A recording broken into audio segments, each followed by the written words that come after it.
So these few incidents that I've just mentioned now, this was during the lifetime of the Prophet ﷺ, and this is whilst he was young.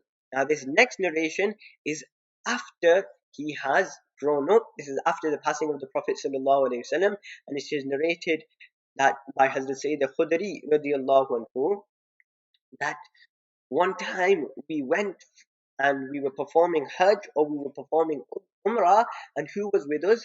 Ibn Sayyaad. So what do we learn from this? Was Ibn Sayyaad a Muslim? He had become Muslim now. So he had later on converted to Islam.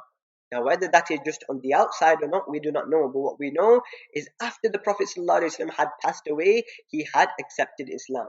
Now, just to quickly tell you another masla whilst we are here, is does that mean Ibn Sayyad, if we accept him that he was and he later on became a Muslim, is he a Sahabi? What is a Sahabi? Just quickly, who's a Sahaba? The one who has seen the Prophet ﷺ. Okay, now because of this incident, that definition is slightly incomplete.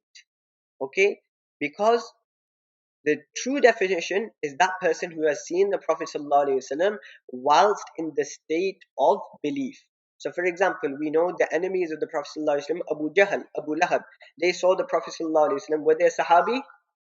No, they weren't, because they were the enemies, and they were the enemies of Islam, and they died not upon Islam.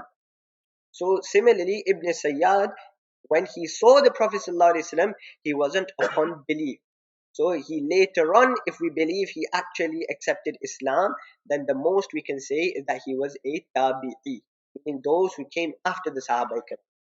I just thought I'd tell you that as well, that a Sahabi is someone who's seen the Prophet ﷺ in the state of Iman. So he was going for Hajj.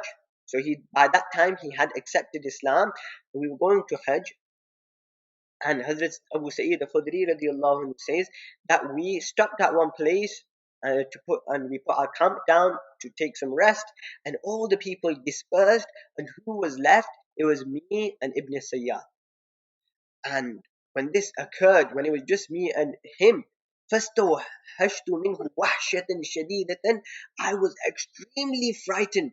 Extremely frightened. Why?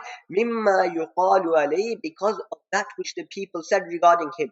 Meaning, because people said he might be Dajjal. And now it is me and who? Just me and, for example, if we assume he is Dajjal, me and Dajjal left by ourselves. So I'm extremely frightened. إِكْشَعَرَرْتُ, the hairs on my body stood up, and I was shaking. I'm left with Dajjal alone. If he is the so-called Dajjal, people are saying he is Dajjal. So وَجَاءَ بِمَتَاعِهِ فَوَضَعَهُ مَعَ مَتَاعِهِ, he brought his luggage, he brought whatever he had with him on the journey, and he put his stuff with my stuff. Oh, he was already worried from before. Now he's put his stuff next to my stuff. I told him it's extremely hot. Maybe if you put your stuff in another place under that tree, it'd be better for you. So he did that.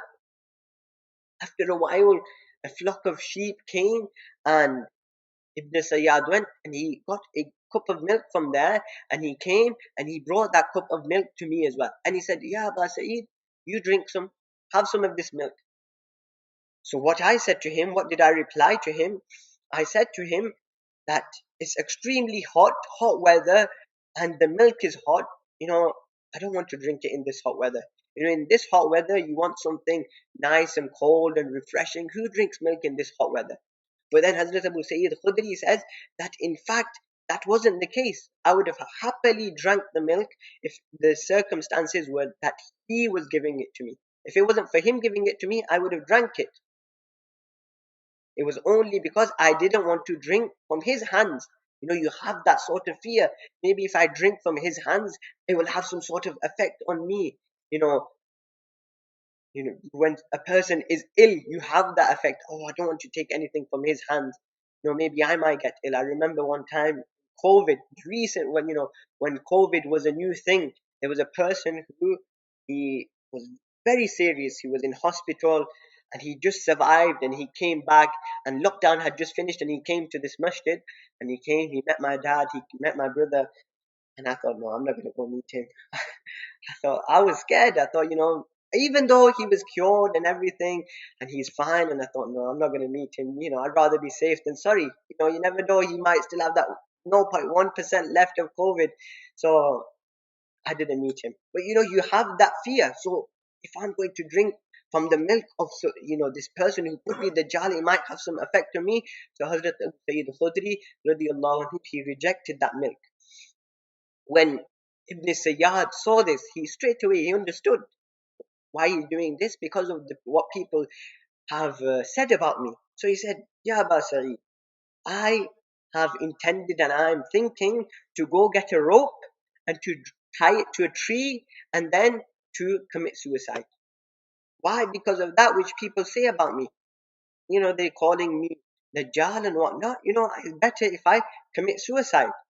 And then he spoke to Hazrat Abu Sayyid al-Khudri and he says that whoever the hadith and the sayings of the Prophet ﷺ are hidden upon, they don't know the hadith of the Prophet ﷺ, that isn't the matter for you.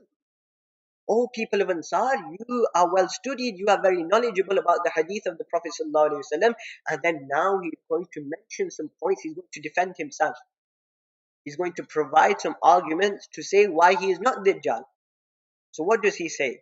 He said that, have you not heard, أَلَيْسَ قَدْ قَالَ رَسُولُ اللَّهِ صَلَّى اللَّهُ عَلَيْهِ وَسَلَّمْ هُوَ كَافِرٌ وَأَنَا مُسْلِمٌ. First reason, did the Prophet sallallahu alaihi wasallam not say that Dajjal will be a disbeliever and I am a Muslim? I've come on Hajj and Umrah with you. I'm a Muslim. And Dajjal is going to be a kafir. Number two, second reason he says, أَوَلَيْسَ قَدْ قَالَ رَسُولُ اللَّهِ صَلَّى اللَّهُ عَلَيْهِ وَسَلَّمْ هُوَ أَقِيمٌ لَا يُولَدُ. Did the Prophet ﷺ not say that this child, that Dajjal will not have any children? He will be barren and he will not have any children. And what is my state? وَقَدْ تَرَكْتُ وَلَدِي بِالْمَدِينَةِ. I have come on this journey of Hajj and I have left my children in Medina. So I have children and Dajjal will not have children. And a side note here is that the child of Ibn Sayyaad, he became a very big scholar, very pious person. It is mentioned that he is from the scholars of who? Of Imam Malik rahmatullahi. The four mazhabs, one is of Imam Malik, Maliki, he is from the teachers of Imam Malik, the son of Ibn Sayyad. So that is his second reason. Number three, أوليس قد قال رسول الله صلى الله عليه وسلم لا يدخل المدينة ولا مكة وقد أقبلت من المدينة وأنا أريد مكة. Did the Prophet ﷺ not say that the Dajjal will not be able to enter Mecca and Medina? And what is my state? I have just come from Medina. I live in Medina. I've just left Medina. And now where I'm going for Hajj or Umrah. I'm going to Mecca. So I'm going to enter Mecca as well. So that negates the fact that I can be the Dajjal. So he gave these three reasons, and then in other narrations it mentions that he said similar things. He gave lots of good arguments. And Hazrat Abu Sa'id al-Khudri radiallahu anhu says that there came a point when he gave me fact after fact, evidence after evidence, I started feeling sorry for him. And I thought, you know what, he's got a point here. People are just blaming him, accusing him of being the Dajjal, and all of the facts say something else. So I started feeling sorry for him, and I was close to excusing him and saying, no, he's not the Dajjal, when this. He said something extremely, weird. What did he say? He said, ثم قال أما والله إني لأعرفه وأعرف مولده وأين هو الآن. I know where, I know who he is. لأعرفه, I know who Dajjal is. Number two, I know where he will be born. And number three, I know where he is now. So he said all of those good things, but now he's completely put water over it. He's saying something unbelievable. How do you know who Dajjal is? Prophet ﷺ didn't know. How do you know who he is? How do you know where he will be born? How do you know where he is now? So one of the things could be that he's sort of saying, I know who he is, where he is, because I am Dajjal myself.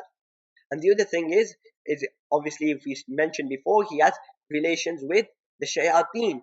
So he could have maybe got a bit of information from them, but again, that negates the fact that he's truly a Muslim. So he's saying these things which are contradicting. So Hazrat Sayyid Khudri said, just go away. May you be destroyed for the rest of the day. I was close to having pity on you, and now you've confused me.